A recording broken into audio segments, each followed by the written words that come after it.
आज की स्टोरी है दिल की दास्तान के बारे में है, जिसको लिखा है साक्षी भागवान जी ने। और स्टोरी कुछ इस प्रकार है। एक बार की बात है, अभिनव नाम का एक लड़का था। वो स्वभाव से बहुत ही चंचल, साहसी और खुश मिजाज का और अपने कर्म पर विश्वास करने वाला लड़का था, जो कि अपने आप में बहुत बड़ी पर ये खुशी के लिए हुई।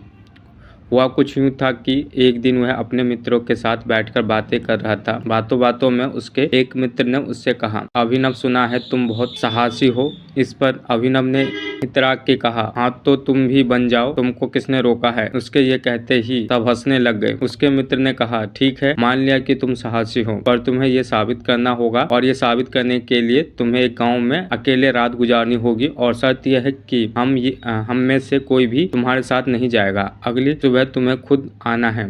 जाकर ये साबित होगा कि तुम साहसी हो।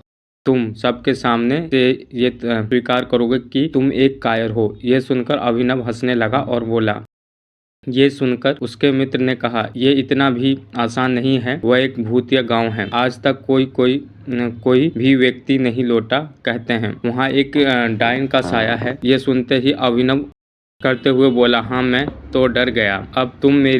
अब उस डाइन पर मेरे प्यार का साया होगा। वादे के मुताबिक उसी रात जानकरपुर के लिए रवाना हो गए। तो वादे के मुताबिक यह अकेला ही उस पहाड़ी जानकपुर गांव गया। उसे गांव में जाते ही उसे कुछ अजीब महसूस हुआ। वहां के लोग भी कुछ अजीब थे। रात बहुत हो चुकी थी। रात होते ही गांव के सभी लोग अपने घर में चले जाते हैं। उस वक्त का मंजर कुछ यूं था कि उस गांव में कोई रहता ही नहीं। इतने वह कुछ सोच पाता, अचानक से वहां एक बूढ़ा संत आया और उसने अपनी कपकपाती हुई आवाज में कहा, अगर आप अपना भला चाहते हो तो यहाँ से चले जाओ, नहीं तो तुम जिंदा नहीं बचोगे। वो तुम्हें मार देगी। चले जाओ अगर भला चाहते हो तो। अभिनव उस संत की अनसुना करके वहां से चला जाता है और कुछ दूर चलते ही वह एक पेड़ के नीचे जाकर बैठ जाता है। अचानक ही उसके साथ कुछ ऐसा हुआ जिससे उससे अपने फैसले पर पछतावा होने लगा। वह जैसे ही उस पेड़ के नीचे खड़ा हुआ, वैसे ही उसे अचानक एक भयानक औरत दिखाई दी।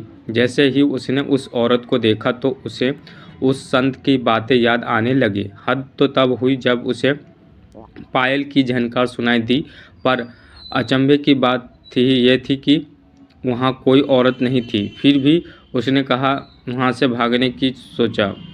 वह बिना कुछ सोचे समझे भागा जा रहा था।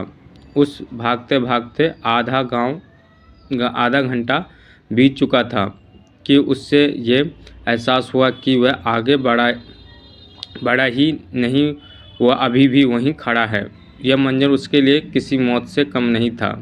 फिर अचानक उसके साथ कुछ ऐसा हुआ कि डर की जगह किसी मीठी से एहसास ने ली थी।